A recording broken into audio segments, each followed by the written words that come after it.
আসসালামু আলাইকুম, সবাইকে স্বাগত জানাচ্ছি আবারও নতুন আরও একটি পিঠাপুলির এপিসোডে। আজকে আপনাদের সাথে শেয়ার করব একদম নরম তুলতুলে মুখে দিলে মিলিয়ে যাবে সুজির রসভরি পিঠা। এটাকে অনেকে রসভরাও বলে থাকে। আপনারা আপনাদের এলাকায় কী নামে এই পিঠাটাকে ডাকেন বা কী নামে পরিচিত আমাকে একটু কমেন্ট করে জানাবেন। একদম পারফেক্টলি কিভাবে পিঠাটা বানাতে পারবেন এবং সব রকমের টিপস সহ আজকে শেয়ার করব আপনাদের সাথে। আশা করছি আমার আজকের এই রসবরি পিঠা রেসিপিটা আপনাদের ভালো লাগবে। তাহলে চলুন দেখে নেই কীভাবে তৈরি করতে হয়। আমি একটা মিক্সিং বোলে 2টা ডিম নিয়েছি। ডিমটা যদি ফ্রিজে থাকে তাহলে অবশ্যই 30 থেকে 40 মিনিট আগে বের করে রাখবেন।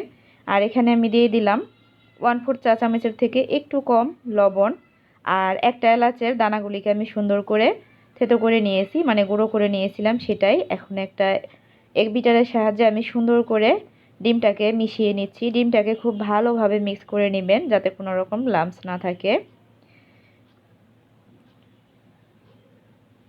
এই যে ডিমটা এইভাবে সুন্দর করে মিশিয়ে নেওয়ার পরে আমি এখানে দিয়ে দিব সুজি। আমি হাফ কাপ পরিমাণ সুজি নিয়েছি। প্রথমে পুরো সুজিটা দিবেন না, কারণ অনেক সময় কিন্তু ডিমের সাইজ বা পরিমাপ কম হয়। তো আমি যে পরিমাণে দেখাচ্ছি আপনারা যদি এর চাইতে বেশি পরিমাণ করেন সেক্ষেত্রে কিন্তু সব কিছুর পরিমাপ বাড়বে। আমি অল্প অল্প করে সুজি দিচ্ছি আর সুন্দর করে মিশিয়ে নিচ্ছি, এতে করে কিন্তু দলা পাকিয়ে যাবে না। আর আমার পুরো হাফ কাপ সুজি কিন্তু লাগে নাই, এখানে 2 চামচের মতো সুজি কিন্তু অবশিষ্ট রয়েছে। এখন এই মিশ্রণটাকে আমি একটু ভালোভাবে বিট করে নিব 4-5 মিনিটের মতো। একটু সুন্দর করে বিট করে নেবেন মিশ্রণটাকে।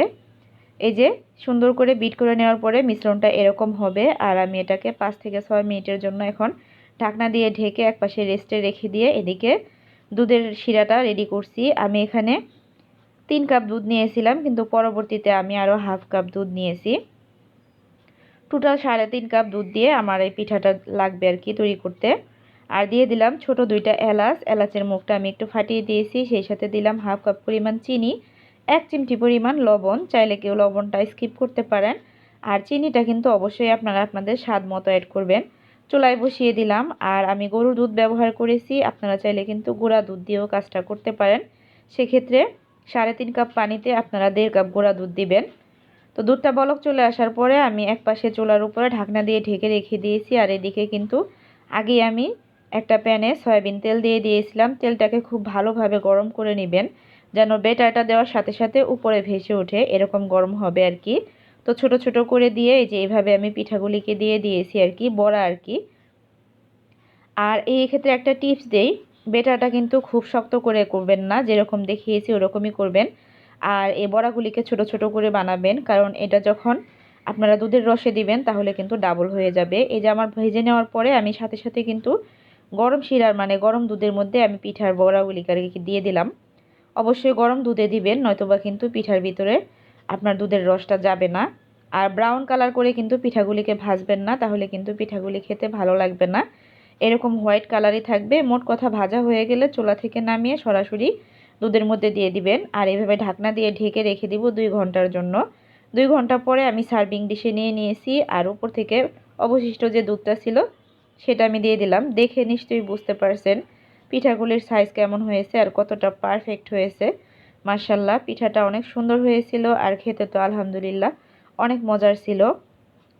আমার রেসিপিটা ফলো করে যদি পিঠাটা বানান অবশ্যই আপনার পিঠাটাও কিন্তু একদম পারফেক্ট হবে। আর ছোট ছোট যে টিপসগুলি দিয়েছি এগুলি কিন্তু অবশ্যই খেয়াল রাখবেন, তাহলে কিন্তু পিঠাটা অবশ্যই পারফেক্ট হবে।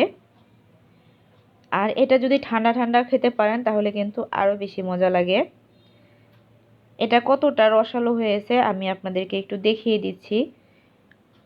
পিঠাটা কিন্তু দুধগুলি খেয়ে একদম টইটুম্বুর, দেখে কিন্তু বুঝতে পারছেন। এই যে দেখেন আমি একটু চাপ দিয়ে দেখিয়ে দিলাম, একদম রসে টইটুম্বুর। একটা পিঠা আমি পাশ থেকে কেটে আপনাদের দেখিয়ে দিচ্ছি, তাহলে বুঝতে পারবেন। আমার আজকের রসবরি পিঠার রেসিপিটা যদি ভালো লাগে অবশ্যই পেজটাকে ফলো দিয়ে দিবেন, সেই সাথে চ্যানেলটাকে সাবস্ক্রাইব করে নেবেন। আর যদি একটু বেশি ভালো লাগে ফ্রেন্ডস অ্যান্ড ফ্যামিলির সাথে শেয়ার করে দিবেন। যারা অলরেডি কাজটা করেছেন সবাইকে অসংখ্য ধন্যবাদ। দেখে নিশ্চয়ই বুঝতে পারছেন এটা কতটা পারফেক্ট হয়েছে। তো এই শীতের সময় কিন্তু এরকম মজার একটা পিঠা বানিয়ে সবাইকে চমকে দিতে পারেন। সবাই ভালো থাকবেন। আল্লাহ হাফেজ।